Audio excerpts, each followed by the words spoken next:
আজকে যে বিষয়টা দেখে নেব সেটা হচ্ছে যে তোমাদেরকে ঠকিয়েছে, কষ্ট দিয়েছে, সে কতটা কষ্টে আছে দেখে নেব। ডিভাইন বলো, যে ঠকিয়েছে, কষ্ট দিয়েছে আমার ভিউয়ার্সদের, সে কতটা কষ্টে আছে। যে আমার ভিউয়ার্সদের ঠকিয়েছে, কষ্ট দিয়েছে ডিভাইন, সে কতটা কষ্টে আছে, সে কতটা কষ্টে আছে।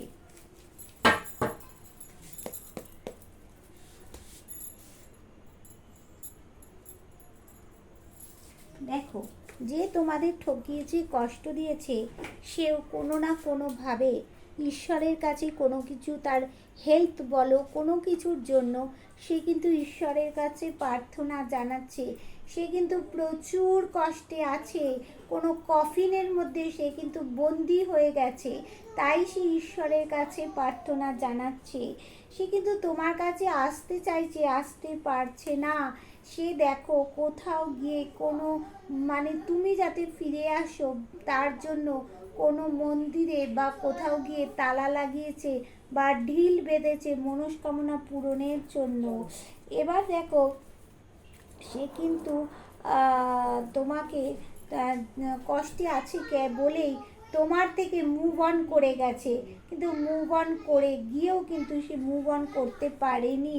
চারিদিকটা তার বেঁধে যাচ্ছে, একটা আটকে যাচ্ছে বন্ধু, চারিদিকটা সে আটকে পড়ে যাচ্ছে। এবার দেখো, তোমার জন্য কিন্তু সে প্রচণ্ড ইমোশনাল মানুষ, তোমার জন্য ছটফট করছে, কিন্তু সে আজকে সে পস্তাচ্ছে বন্ধু।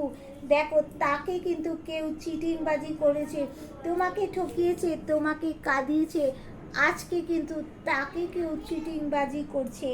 দেখো বন্ধু, আর দেখো কি হচ্ছে, তোমরা নো কন্ট্যাক্টে চলে গেছো, সেটা তার আরও বেশি কষ্টদায়ক।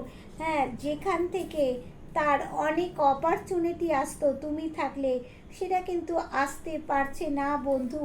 দেখো, ব্যালেন্স করার করার দরকার, ব্যালেন্স করতে পারছে না।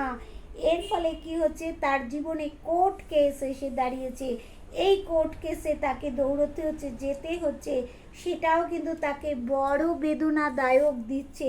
দেখো, সামনে সে বাধা পাচ্ছে, এগোতে পারছে না বন্ধু, কোনো কাজেই সে এগোতে পারছে না। দেখো, এইবার কিন্তু কি বলছে, যে তার কিন্তু দেখো ছোটোবেলায় পরিবারে যেমন প্রবলেম দেখে এসছে, এখন তার জীবনে বড় বড় প্রবলেম চলে এসছে, কিন্তু বড় বেদনাদায়ক। এবার দেখো, সে কিন্তু একটা নতুন সার্কেল যুক্ত হতে চাইছে, পুরনো সার্কেলকে এন্ড করে নতুনের দিকে যেতে চাইছে, কিন্তু পারছে না।